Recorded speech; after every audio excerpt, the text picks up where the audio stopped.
masa keemasan dinasti Muawiyah I. Jadi, masa kekhalifahan Bani Umayyah hanya berumur 90 tahun, yaitu dimulai pada masa kekuasaan Muawiyah bin Abu Sufyan, yaitu setelah terbunuhnya Ali bin Abi Thalib. Dan kemudian orang-orang Madinah membaiat Hasan bin Ali.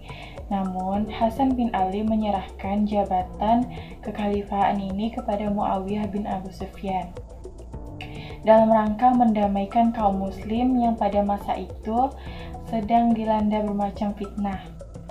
Pada masa Muawiyah bin Abu Sufyan, perluasan wilayah yang terhenti pada masa Utsman bin Affan dan Ali bin Abi Thalib dilanjutkan kembali, dimulai dengan ekspansi ke sebelahan timur dengan menguasai daerah Khorasan sampai ke Sungai Oxus dan Afghanistan sampai ke Kabul. Lalu, di samping ekspansi kekuasaan Islam, Bani Umayyah juga punya berjasa dalam pembangunan di bidang yaitu Muawiyah bin Abu Sufyan mendirikan dinas pos dan tempat tertentu dengan menyediakan kuda yang lengkap dengan peralatannya di sepanjang jalan. Dia juga berusaha menerbitkan angkatan-angkatan bersenjata dan mencetak mata uang. Abdul Malik bin Marwan mengubah mata uang Bizantium dan Persia yang dipakai di daerah yang dikuasai Islam. Selain itu, ia berhasil melakukan pembenahan administrasi pemerintahan dan memperlakukan bahasa Arab sebagai bahasa resmi administrasi pemerintahan Islam. Jadi keberhasilan ini dilanjutkan oleh putranya Al-Walid bin Abdul Malik, meningkatkan pembangunan diantaranya membangun panti untuk orang cacat, dan pekerjaannya digaji oleh negara secara tetap, serta membangun jalan-jalan raya yang menghubungkan suatu daerah dengan daerah lainnya, pabrik-pabrik, gedung-gedung, dan masjid yang megah.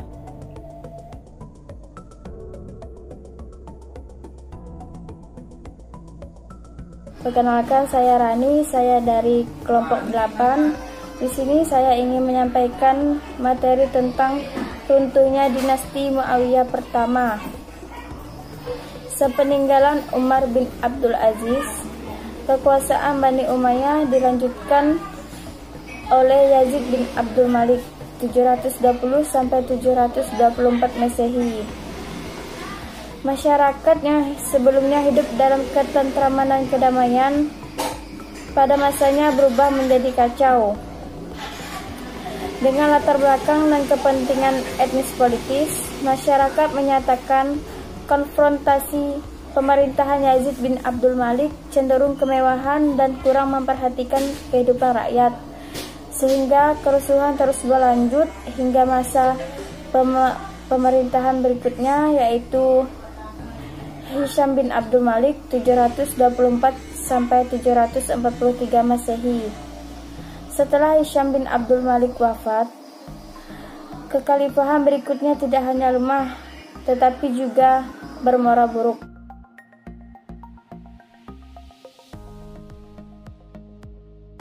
Nama saya Regina Sari, saya dari PAI 2H. Di sini saya akan menjelaskan tentang materi saya, yaitu berdirinya Daulah Umayyah II. Bani Umayyah berasal dari nama Umayyah ibnu Abdi Syam ibnu Abdi Manaf, salah satu pemimpin dari kabilah Quraisy yang memiliki cukup unsur untuk berkuasa di zaman jahiliyah, yakni keluarga bangsawan. Umayyah senantiasa bersaing dengan pamannya, yaitu Hashim ibnu Abdi Manaf.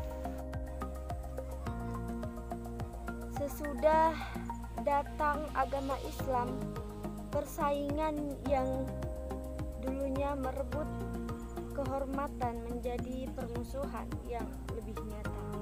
Bani Umayyah dengan tegas menyerang. Sebaliknya, Bani Hashim menjadi penyokong dan pelindung Rasulullah, baik yang sudah masuk Islam ataupun yang belum.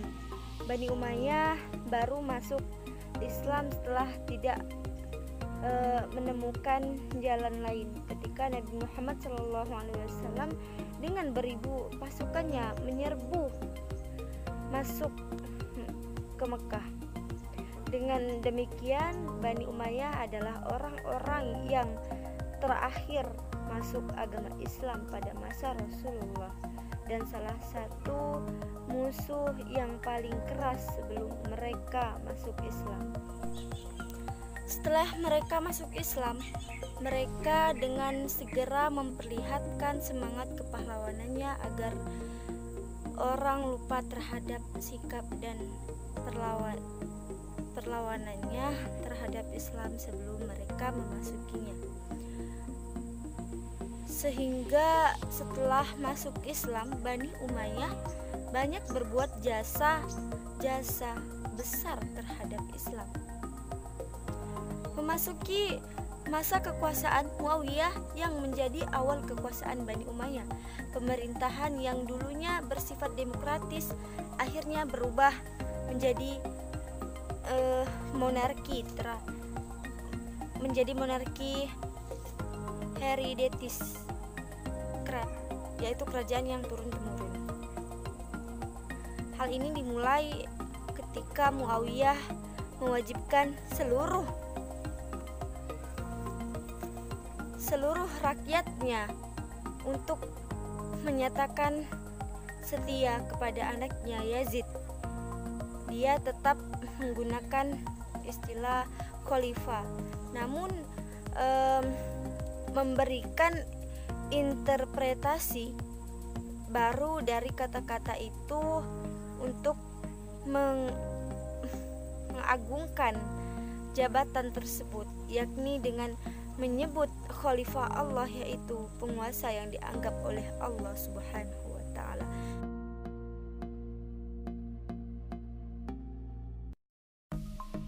Ini saya akan menjelaskan tentang masa kejayaan Daulah Umayyah II. Masa pemerintahan Bani Umayyah terkenal sebagai suatu unsur agresif di mana perhatian tertumpu pada usaha perluasan wilayah dan penumpukan yang berhenti sejak zaman kedua Khalifah Rasyidin terakhir. Hanya dalam jangka waktu 90 tahun, banyak bangsa di 4 penjuru mata angin beramai-ramai masuk ke dalam kekuasaan Islam yang meliputi tanah Spanyol, wilayah Afrika Utara, Jazirah Arab, Syria, Palestina, dan sebagian daerah Anatolia seperti Irak, Persia, Afghanistan, India, dan negeri-negeri yang sekarang dinamakan Turkmenistan, Uzbekistan, dan Kyrgyzstan yang termasuk Soviet Rusia. Menurut Profesor Ahmad Chalibi V, penaklukan militer di zaman Umayyah mencakup 3 front penting, yaitu sebagai berikut. Yang pertama, front melawan bangsa Romawi di Asia Kecil dengan sasaran utama pengepungan ke ibu kota Konstantinopel dan penyerangan ke pulau-pulau di Laut Tengah. Kedua, front Afrika Utara. Selain menundukkan daerah hitam Afrika, pasukan Muslim juga menyeberangi Selat Gibraltar lalu masuk ke Spanyol. Ketiga, front timur menghadapi wilayah yang sangat luas sehingga operasi ke jalur ini dibagi menjadi 2 arah, yang satu menuju utara ke daerah-daerah di seberang sungai Jihun, sedangkan yang lainnya ke arah selatan menyusuri Sind, wilayah India bagian barat. Saat-saat yang paling mengesankan dalam ekspansi ini adalah terjadi pada paruh pertama dan seluruh masa kekhalifahan Bani Umayyah, yaitu ketika kedaulatan dipegang oleh Muawiyah bin Abu Sufyan dan tahun-tahun terakhir dan zaman kekuasaan Abdul Malik. Di luar masa-masa tersebut, usaha-usaha penaklukan mengalami degradasi atau hanya mencapai kemenangan yang sangat tipis. Pada masa pemerintahan Muawiyah, diraih kemajuan besar dalam peristiwa perluasan wilayah, meskipun pada beberapa tempat masih bersifat rintisan. Kemudian tiba masa kekuasaan Al-Walid I yang disebut sebagai masa kemenangan yang luas. Pengepungan yang gagal atas kota Konstantinopel di zaman Muawiyah dihidupkan kembali dengan memberikan pukulan-pukulan yang kuat. Walaupun cita-cita untuk menundukkan ibu kota Romawi tetap saja belum berhasil, tetapi tindakan itu sedikit banyak berhasil menggeser tapal batas pertahanan Islam lebih jauh ke depan dengan menguasai basis-basis militer kerajaan Romawi di Ma'ar Ashi dan Amuriyah. prestasi yang lebih besar diciptakan oleh Al-Walid I ialah di front Afrika Utara dan sekitar bagian utara. Pasukan Muslim di bawah pimpinan Tariq bin Ziyad menyeberangi Selat Gibraltar masuk ke Spanyol, lalu ibu kotanya Cordova segera dapat direbut. Menyusul kemudian kota-kota lain seperti Sevilla, Elvira, dan Toledo. Gubernur Musa bin Nusair kemudian menyempurnakan penaklukan atas tanah Eropa ini dengan menyisir kaki pegunungan Pyrenea dan menyerang Carolingian Perancis. Di samping keberhasilan tersebut, Bani Umayyah juga banyak berjasa dalam pembangunan berbagai bidang, baik politik, tata pemerintahan, maupun sosial budaya. Dalam bidang politik, Bani Umayyah menyusun tata pemerintahan yang sama sekali baru untuk memenuhi tuntutan perkembangan wilayah dan administrasi kenegaraan yang semakin kompleks. Selain mengangkat majelis nasihat sebagai pendamping, Khalifah Bani Umayyah dibantu oleh beberapa orang sekretaris untuk membantu pelaksanaan tugas yang meliputi: yang pertama, Khatib Ar-Rasil, sekretaris yang bertugas menyelenggarakan administrasi dan surat menyurat dengan para pembesar setempat. Yang kedua, Khatib Al-Kharaj, sekretaris yang bertugas menyelenggarakan penerimaan dan pengeluaran negara. Yang ketiga, Khatib Al-Jundi, sekretaris yang bertugas menyelenggarakan berbagai hal yang berkaitan dengan ketentaraan. Yang keempat, Khatib Asy-Syurtah, sekretaris yang bertugas menyelenggarakan pemeliharaan keamanan dan ketertiban umum. Yang kelima, Khatib Al-Qudat, sekretaris yang bertugas menyelenggarakan tata tertib hukum melalui badan-badan pemeliharaan dan hakim setempat.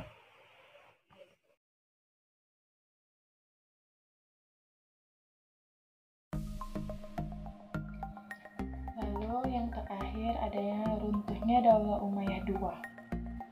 Masa kehancuran dinasti Umayyah, meskipun kejayaan telah diraih oleh Bani Umayyah, ternyata tidak tertahan lebih lama, dikarenakan kelemahan-kelemahan internal dan semakin kuatnya tekanan dari pihak luar. Menurut Dr. Badri Yatim, ada beberapa faktor menyebabkan dinasti Umayyah lemah dan membawa kepada kehancuran, yaitu sebagai berikut.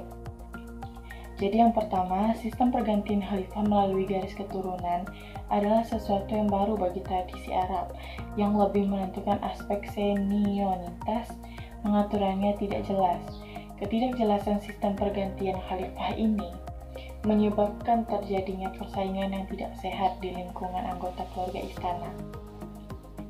Lalu yang kedua, latar belakang terbentuknya dinasti Umayyah tidak dapat dipisahkan dan berbagai konflik politik yang terjadi di masa Ali. Sisa-sisa Syiah atau para pengikut Aus dan Kharij terus menjadi gerakan oposisi baik secara terbuka seperti di masa awal dan akhir maupun secara tersembunyi seperti masa pertengahan kekuasaan Bani Umayyah. Penumpasan terhadap gerak-gerakan ini banyak menyedot kekuatan pemerintah. Lalu yang ketiga, pada masa kekuasaan Bani Umayyah, pertentangan etnis Nusantara, suku Arabiah Utara, Bani Qais, dan Arab Selatan, Bani Ka'ib, yang sudah ada sejak zaman sebelum Islam semakin runcing. Lalu yang keempat, lemahnya pemerintahan Daulah Bani Umayyah juga disebabkan oleh sikap hidup mewah di lingkungan istana, sehingga anak-anak khalifah tidak sanggup memikul beban berat kenegaraan tak kala mereka mewarisi kekuasaan. Di samping itu, sebagian besar golongan awam kecewa karena perhatian penguasa terhadap perkembangan agama sangat kurang. Yang kelima, penyebab langsung runtuhnya kekuasaan dinasti Umayyah adalah munculnya kekuasaan baru yang dipelopori oleh keturunan Al-Abbas bin Abbas Al-Muttalib. Gerakan ini mendapat dukungan penuh dari Bani Hashim dan golongan Syiah, dan kaum Mawali yang merasa dikekelasduakan oleh pemerintah Bani Umayyah. Jadi dari beberapa penyebab tersebut muncul dan menumpuk menjadi satu, sehingga akhirnya mengakibatkan keruntuhan dinasti Umayyah, disusul dengan berdirinya kekuasaan orang-orang Bani Abbasiyah yang mengejar-ngejar dan membunuh setiap orang Bani Umayyah yang dijumpainya. Demikianlah dinasti Umayyah pasca wafatnya Umar bin Abdul Aziz yang berangsur-angsur melemah kekhalifahannya. Jadi sesudah dipengaruhi oleh pengaruh-pengaruh yang melemahkan dan akhirnya hancur, dinasti Bani Umayyah diruntuhkan oleh dinasti Bani Abbasiyah pada masa Khalifah Marwan bin Muhammad atau Marwan II pada tahun 127 Hijriah atau 744 Masehi.